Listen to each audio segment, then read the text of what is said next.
Natural athlete, उसकी life भाई ये वस्त्र के पीछे ही रह जाती है। भाई आर्म्स हाथ में नहीं बैठ रहे। व्हाट ए पंप, मजा आ गया। वीक में एटलीस्ट 2 बार तो भी ट्रेन किया करो, क्योंकि कोर स्ट्रेंथ बहुत मैटर करती है।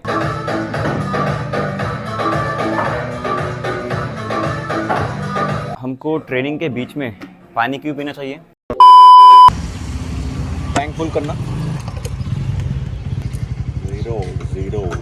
आज का ट्रेनिंग पैटर्न बहुत सिंपल है। आप लोग गेस करके बताओ कि हम लोग क्या ट्रेन करने जा रहे हैं। कपड़े देख के तो आप पहचान नहीं पाओगे, लेकिन आपको पता होगा कि हमने 40 मिनट्स में कौन सा वर्कआउट एंड किया था। आज हम वही ट्रेन करेंगे। आज का ट्रेनिंग स्टाइल बहुत सिंपल है, आर्म्स ट्रेनिंग। और मैं आपको हर बार की तरह इस बार भी आर्म्स ट्रेनिंग नहीं बताने वाला, क्योंकि बहुत सिंपल है। अगर आप लोगों को जानना है आर्म्स ट्रेनिंग क्या है, तो उसके लिए आपको मेरा ब्लॉग नंबर 2 देखना पड़ेगा, ठीक है। बट आज मैं आपको एप्स ट्रेनिंग बताऊंगा, क्योंकि मैं आर्म के साथ में एप्स मारता हूँ। तो आपको मैं बताऊंगा टोटल कोर को कैसे ट्रेन करते हैं और कोर में कौन कौन सी मसल्स है, क्योंकि कोर की एनाटॉमी को समझना बहुत इंपॉर्टेंट है अगर आपको कोर ट्रेनिंग करना है तो।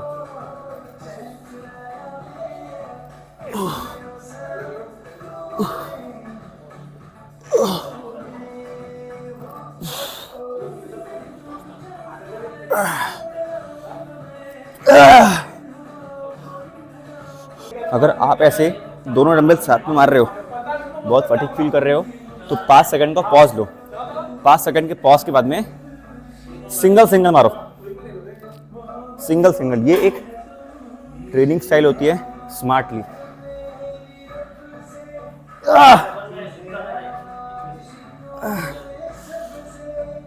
डन। इसके साथ मैं ले रहा हूँ super set tricep push down का विथ रोप। आपको पता है बहुत सारे लोग ना रोप पुश डाउन ऐसे करते हैं। ये नीचे पुश किया और ऊपर जब लेके आते हैं ना, तो एकदम इतना ऊपर लेके आते हैं। देखो आपने पुश किया, मैकेनिकल टेंशन सिर्फ यहाँ तक होता है, राइट।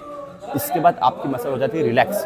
अगर आप इसके ऊपर वाली रेंज में ट्रेन कर रहे हो ये, तो यहाँ पर आपको एक मिलता है पॉज, जहाँ पे आप रेस्ट ले सकते हो, जहाँ आपकी मसल का टेंशन ख़त्म होता है। तो आपकी मसल को हमेशा टेंशन में रखना है आपको। पुश, आप ऐसा फील करो कि कहाँ तक आपकी मसल टेंशन में है। जैसे फॉर मी, मेरे लिए यहाँ, हाँ, इसके ऊपर गया तो मेरी मसल हो जाएंगी रिलैक्स, टेंशन से बाहर हो जाएंगे, ठीक है। मसल पे टेंशन क्रिएट नहीं होगा। तो मेरे लिए जो रेंज ऑफ मोशन है वो इतनी है, बस इसके ऊपर गया कि टेंशन ख़त्म मसल से। सो आपको मसल पे कंटिन्यूस टेंशन रखना है फॉर मैक्सिमम ग्रोथ। वरना आपको जिम में टाइम पास ही करना है तो ये करते बैठो ऐसा, ठीक है।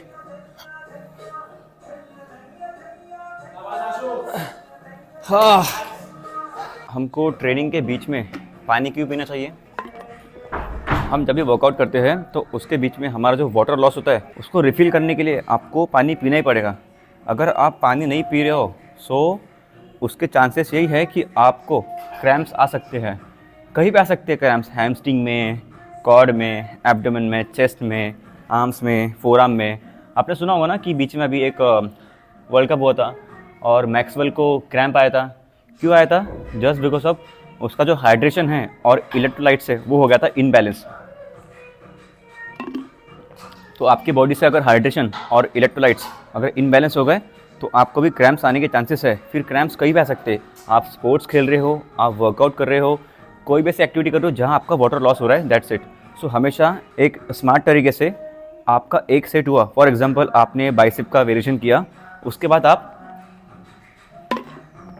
एक सिप लो पानी का, दैट्स इट, आपको क्रैम्प्स नहीं आएंगे। और मैं आपको यही सजेस्ट करूँगा कि एक तो आप घर से थोड़ा सा पिंच ऑफ सॉल्ट और लेमन ऐड करके अपनी बॉटल में लेकर आओ। आप नहीं भी लेकर आए तो आप एटलीस्ट घर से नमक खा कर आओ, थोड़ा सा pinch of salt, that's it. Natural athlete, उसकी लाइफ भाई ये वस्त्र के पीछे ही रह जाती है।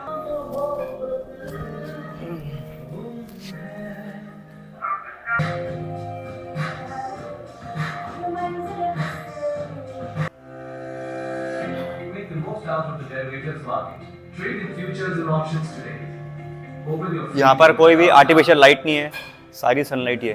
फिर भी आप पम्प देखो और साथ में मसल की डेफिनेशन देखो।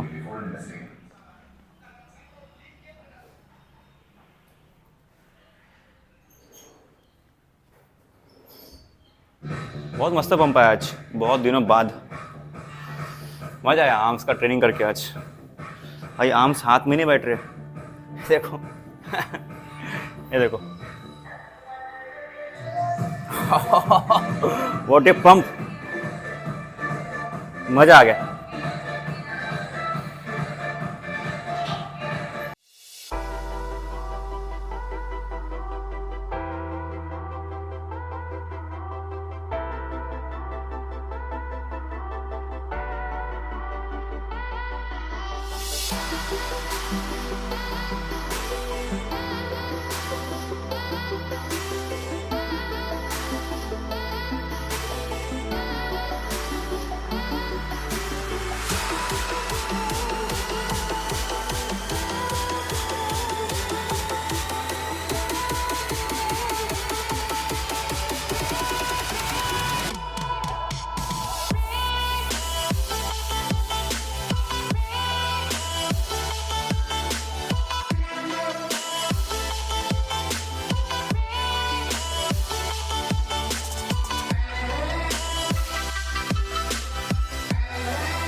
आपको याद है हमने जो इसके पहले का वीडियो जो रिकॉर्ड किया उसमें आपने देखा कि 1.8 kg के आसपास हमने वेट ड्रॉप किया विद इन 18 डेज।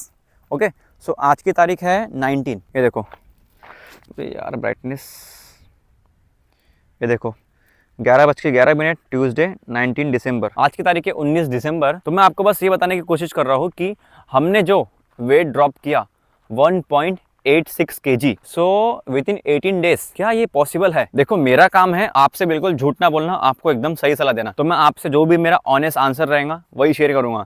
या फिर आप लोग ये सोच के बैठोगे कि आकाश ने तो यार 1.86 kg वेट ड्रॉप किया तो हम भी कर सकते हैं 2 kg के आसपास वेट ड्रॉप, राइट? जो आप वेट लॉस करते हो ये आपकी, 1 मिनट रुको यार, धूप बहुत है यहाँ पे। जो मैंने वेट लॉस किया वो मेरी फिटनेस लेवल के हिसाब से किया। आपकी फिटनेस लेवल अलग हो सकती है, मेरी फिटनेस लेवल अलग हो सकती है, किसी थर्ड पर्सन की फिटनेस लेवल अलग हो सकती है। चाहे वेट लॉस हो चाहे मसल गेन हो, ये आपकी फिटनेस लेवल पे डिपेंड करता है कि आप कितनी इंटेंसिटी से वर्कआउट कर रहे हो, आपकी लाइफस्टाइल क्या है, आपकी डाइट में क्या है। अगर मैं 18 से 15 दिन में अगर 2 किलो के आसपास वेट लॉस कर रहा हूँ, इट डजंट मीन कि आप भी कर लोगे। क्या पता आप 3 किलो वेट लॉस कर लो, क्या पता आप सिर्फ 1 किलो कर लो, और क्या पता आप कुछ भी ना कर पाओ, राइट? ये टोटली आप पे डिपेंड करता है, और इसको कंट्रोल कैसे करना ये सिर्फ और सिर्फ आपके हाथों में। अभी तक के मैंने आपको मेरा चेस्ट और शोल्डर का वर्कआउट बता दिया है, मेरा बैक का वर्कआउट बता दिया है, आर्म्स का वर्कआउट बताया है वीडियो नंबर 2 में, उसके बाद में फिर मैंने आपको मेरे लेग्स का वर्कआउट भी बता दिया है। और जो सबसे इम्पोर्टेंट चीज़ रही है जिसे कहते हैं कोर का वर्कआउट ना भाई बहुत ज़्यादा सिंपल होता है। जो कोर का वर्कआउट होता है, कोर का वर्कआउट समझने के पहले आपको कोर की जो एनाटॉमी है उसको समझना पड़ेगा। जो हमारी कोर की एनाटॉमी है उसमें बहुत सारे मसल्स हैं। सबसे पहला जो मसल है वो है आपका रेक्टस एब्डोमेन, जिसे कहते हैं सिक्स पैक। जो आपके जो 6 बिस्किट्स होते हैं जो एकदम विजिबल होते हैं, हर लड़का और लड़की की जो फेवरेट होते हैं वो, हर किसी का एक ड्रीम होता है 6 पैक बनाने का।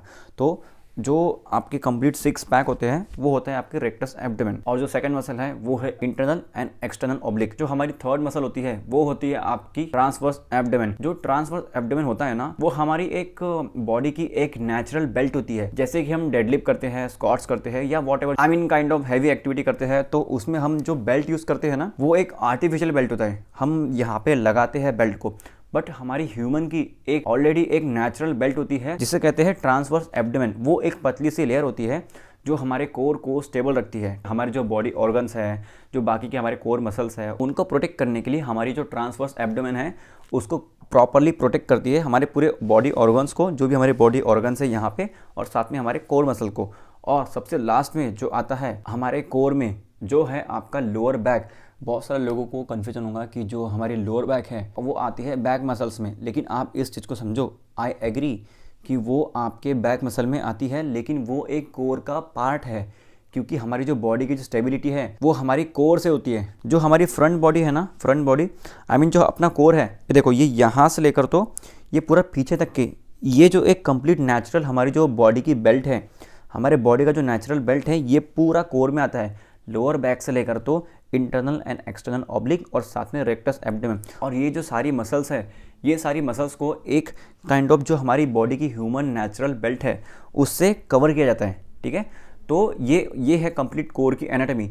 और इसको ट्रेन करने के लिए आपको सिर्फ और सिर्फ 2 वेरिएशन की ज़रूरत है। ठीक है, और वो 2 वेरिएशन क्या है? सबसे पहला, कोई भी क्रंचेस की मोमेंट। बहुत सारे लोग डिक्लाइन क्रंचेस करते हैं, बहुत सारे लोग फ्लोर क्रंचेस करते हैं, बहुत सारे लोग रोप क्रंचेस करते हैं। अभी देखो, हर इंसान की जो फिटनेस लेवल है अलग अलग होती है। किसी को फ्लोर वाले क्रंचेस करने में ही तकलीफ होती है, किसी को डिक्लाइन क्रंचेस करने में, किसी को रोप क्रंचेस करने में। तो हर इंसान की अलग अलग फिटनेस लेवल होती है, और कोई लोग मशीन क्रंचेस भी नहीं कर पाते हैं।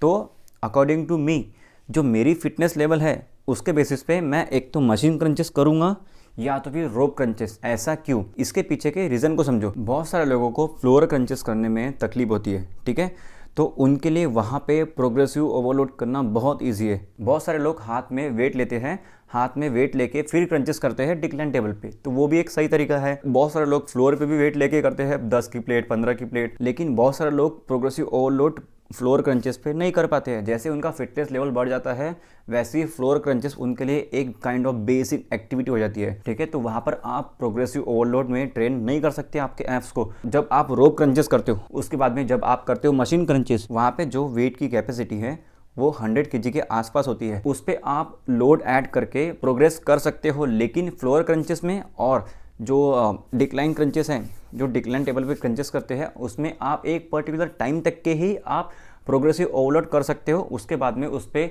ओवरलोड करना बहुत मुश्किल हो जाता है। आपको लोअर बैक में पेन हो सकता है या फिर कोई भी ऐसी इंजरी हो सकती है, छोटी मोटी और बड़ी इंजरी भी। ठीक है, तो मैं आपको यही रिकमेंड करूंगा कि आपकी फिटनेस लेवल अगर बहुत कम है, आपका कोर वीक है, तो आप फ्लोर क्रंचेस से शुरुआत करो। उसके बाद आपकी फिटनेस लेवल बढ़ जाएंगी तो आप डिक्लाइन क्रंचेस करो। उसके बाद आपकी फिटनेस लेवल और बढ़ जाएंगी तो आप एक तो कर सकते हो मशीन क्रंचेस या तो फिर रोप क्रंचेस। और ये करते कैसे है, मैंने साइड बाय साइड आपको क्लिप बता दिया है, आप उसके थ्रू देख सकते हो कि रोप क्रंचेस क्या होते हैं।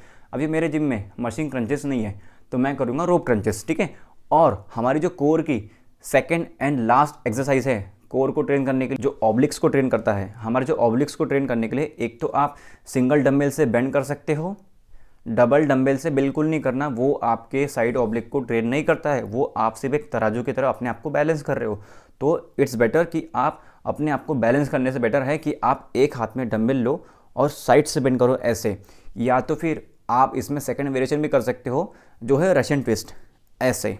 अब ये टोटली आप पे डिपेंड करता है। मैं आपको हमेशा वही टाइप के वेरिएशन बताऊंगा जो सबके लिए सही हो और सबके लिए अवेलेबल हो। जैसे कि अगर आपको मैं बोलूँगा कि आप साइड ऑब्लिक की क्रंचेस की मशीन मारो तो वो आपके ऑब्लिक्स को ट्रेन करेगा, लेकिन आपके जिम में तो मशीन है ही नहीं, राइट।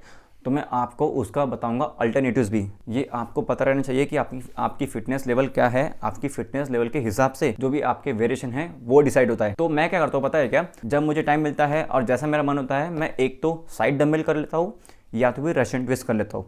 अभी देखो प्लैंक भी एक अच्छा वेरिएशन है, लेकिन अगेन सेम चीज आती है प्लैंक में भी। प्लैंक में एक पर्टिकुलर टाइम के बाद में प्रोग्रेसिव ओवरलोड करना बहुत डिफिकल्ट हो जाता है। बहुत सारे लोग अपने लोअर बैक पे वेट रखते हैं 50 किलो, 100 किलो, 150 किलो। भाई कोई ज़रूरत नहीं है। तो जो हमारी प्लैंक है ये एक proper muscle building kind of variation नहीं है। देखो आप अपनी कोर की स्ट्रेंथ को बढ़ाने के लिए इसको कर सकते हो, लेकिन बट जब बात आती है लॉन्ग रन की, तो लॉन्ग रन में ये एक मसल बिल्डिंग वर्कआउट एक्टिविटी नहीं है। तो मैं आपको ये सजेस्ट करूंगा कि आप कोई भी ऐसे 2 या 3 वेरिएशन देखो जिसमें आप अपने आप को चैलेंज कर सकते हो, आप लोड को बढ़ा सकते हो, आप प्रोग्रेसिव ओवरलोड से अपने आप को ट्रेन कर सकते हो। हमेशा ऐसा ही वर्कआउट एक्टिविटी चूज करो और अपनी फिटनेस के अकॉर्डिंग अपने वेरिएशन आप चूज करो। आपका फिटनेस लेवल कितना है, आपकी कैपेसिटी कितनी है, आप कितना लोड झेल सकते हो। और रही बात लोअर बैक के लिए, वो तो मैंने आपको ऑलरेडी बता चुका है। लोअर बैक के लिए आप कर सकते हो बैक एक्सटेंशन। मैं साइड बाय साइड यहाँ पे आपको क्लिप लगा दूंगा। मैंने आपको प्रीवियस वीडियोस में ऑलरेडी बता चुका है कि जो हम